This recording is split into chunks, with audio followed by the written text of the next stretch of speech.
Hello! Welcome to our channel Vasanthi Sharan stories. ఏంటి ఈరోజు కొత్తగా కనిపిస్తున్నాయి ప్లేట్‌లో అనుకుంటున్నారు కదా! అదేంటంటే సద్దపిండితో అప్పలు చేశామనమాట. సో, నేనైతే ఇది ఇంతకు ముందు కూడా ట్రై చేశా. చాలా బాగొచ్చింది. సో, మీ అందరికీ కూడా చూపిద్దామని చెప్పి చేశా అనమాట. ఇదైతే సద్దపిండితో చేసినట్టయితే అస్సలుండదు. సో, మనం నార్మల్‌గా బియ్యపిండితో చేసినట్టే ఉంటదనమాట ఇదైతే. అంత టేస్టీగా ఉంటది. అంత క్రిస్పీగా ఉంటాయన్నమాట. చిన్న పిల్లల నుంచి పెద్దోళ్ళ వరకు ప్రతి ఒక్కళ్ళకి నచ్చుతదనమాట. ఇట్లా చేసి చూడండి. చాలా ఈజీ ప్రొసీజర్. కానీ చేయడం రావాలి. ఫస్ట్ టైంకి ఒక 25 మినిట్స్ పడతది. కానీ నెక్స్ట్ టైం నుంచి చాలా ఈజీగా అయిపోతదనమాట.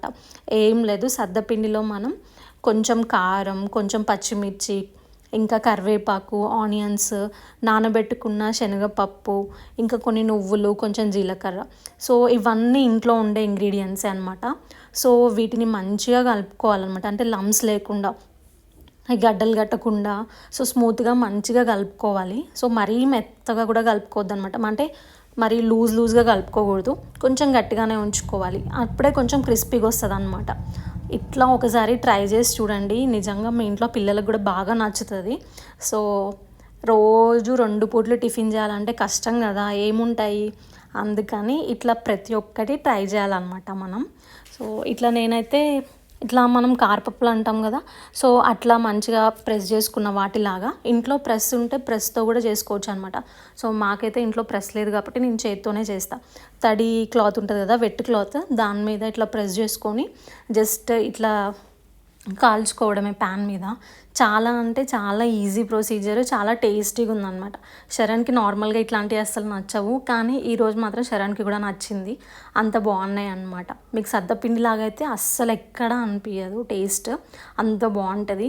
దీని కాంబినేషన్ నాకైతే కర్డ్, అంటే పెరుగుతో తింటే నాకు చాలా అంటే చాలా నచ్చింది కర్డ్‌తో. అందుకని నేను ఎప్పుడు కర్డ్‌తోనే తింటా. మీరు కూడా ఒకసారి ఆ కాంబినేషన్‌తో ట్రై చేసి చూడండి. చాలా బాగుంటుంది. మీలో ఎంతమందికి ఇది ఇంతకు ముందే తెలుసు కామెంట్ చేయండి. ఇట్లా కాకుండా ఇంకా వేరే రకంగా కూడా చేస్తారు.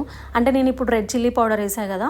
అట్లా కాకుండా గ్రీన్ చిల్లీ పేస్ట్ లాగా వేసుకోవచ్చు. కానీ నైట్ టైం కొంచెం కడుపులో మంటగా అనిపిస్తుంది కాబట్టి నేను అట్లా కొంచెం చిల్లీస్, కొంచెం కారం వేసాను అనమాట.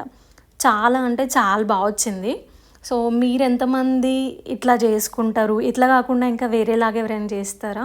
సో, అది కూడా కామెంట్ చేయండి. చాలా అంటే చాలా బాగా వచ్చినాయి అనమాట. మీకు వద్దనుకుంటే శనగపప్పు వేసుకోకపోయినా పర్లేదు. మాకు క్రిస్పీనెస్ కోసం వేసా అనమాట.